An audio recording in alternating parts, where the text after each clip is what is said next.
A belt, something non-elastic. This is a yoga belt, but a normal belt or a robe belt will be great. So we'll have that handy. We're gonna get on our back. And you're just gonna cross your ankle over the other leg. Now these are gonna be a little bit different because what I want you to pay attention to is other parts of your body than your hips and your legs. And we're gonna use this as we go through all of this series. We have these areas in our body that tend to brace when we are in a fight or flight situation and state. So we are going to pay attention to letting go of the jaw, letting go of the shoulders, letting go of the breath, your belly, your pelvis, and your feet. So if this is enough of a stretch, you can stay here. If it's too much, you can put your other foot down. Or if it's not quite enough, and assess whether that's your ego saying that or if it's your body. You really want to listen to your body. So find a place that's nice, and then you can become dynamic with it if you want. Just let that knee go in and out.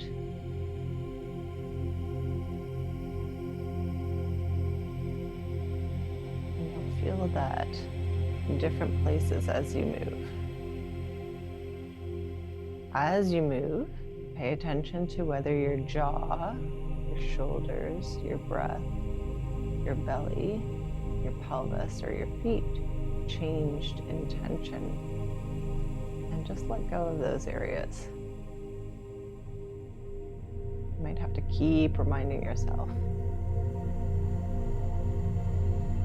Do one more and then we'll switch legs. Come back to the middle. Put your other ankle over the other leg. Think of making a figure 4 here. Find where you want to have your other leg up, down, or more out. You likely will notice a difference from one side to the other, and that's okay. Again, do that little scan from your jaw to your feet as you start moving, if that feels nice for you, or you can just stay still. If anything creates pain going more down the leg, it's okay if it ends up alleviating after. Sometimes we have to work through a little loosening, but if it is aggravating and stays down the leg, especially if it's longer than 20 minutes, then we want to not be so intense with the movements or with the exercise. Making sure the body is going to be active in some form. You're going to have some tension, but it should be a dynamic tension, meaning it has some flexibility. It's not 100% rigid. And come back to the middle. Now you're going to grab your belt. You can either put this behind the knee, like this, so that you're holding that. The other leg can be bent if you want, or straight. It's more intense if it's straight because you're getting a stretch on your hip flexors on the other side. If you need more support, you can put your foot on the ground. So either behind the knee or on the foot. We are going to be flirting with that edge of where discomfort, if you get that pain down the leg, is. So I don't want you stretching your hamstrings. For example, if you have nerve pain, nerves take precedence. So we need to listen to where that range of motion is, and we're going to be dynamic with it. We're going to pull into where we feel that, stretch the nerve, and then back off. You're going to be very gentle with this because we don't want to irritate the nerve.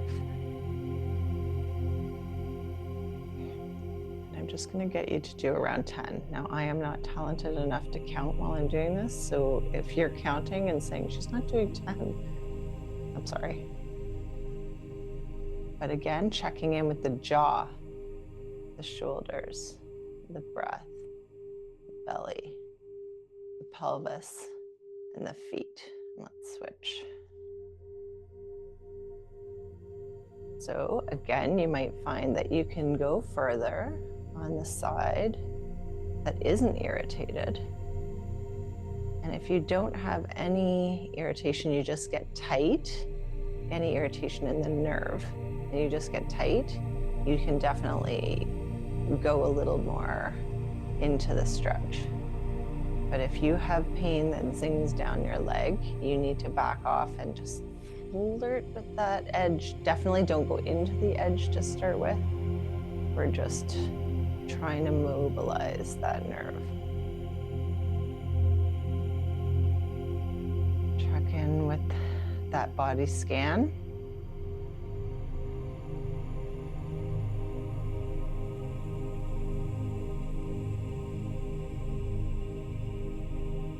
Do one more if that's 10. Good.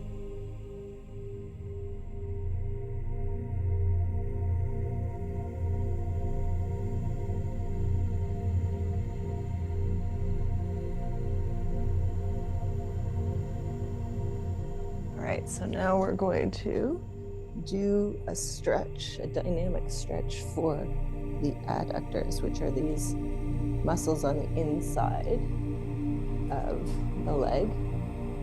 So you can put one leg out, hands in front, and you're going to lean forward and back, and I'll do the other one from a side view so you know what I'm doing.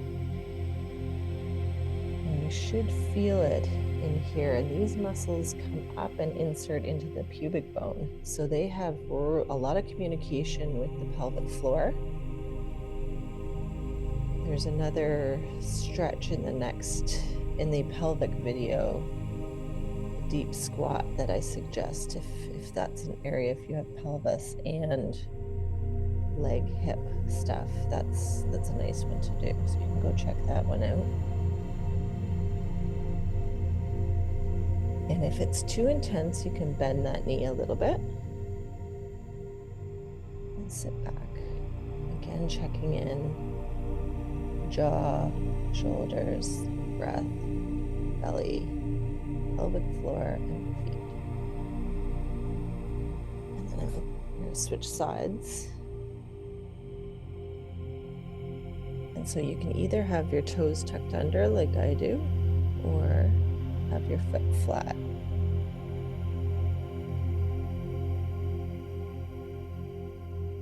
Checking in with the body scan again. The adductors are muscles that like to help the pelvic floor. They're very protective. They like to keep our legs together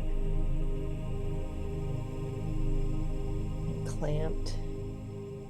Very protective muscles. Just kind of letting them know that everything's okay.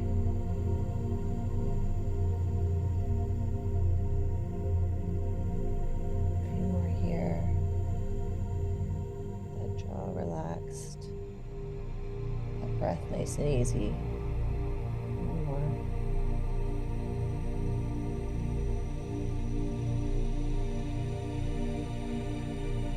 All right, I hope you found that helpful, and go check out the other videos.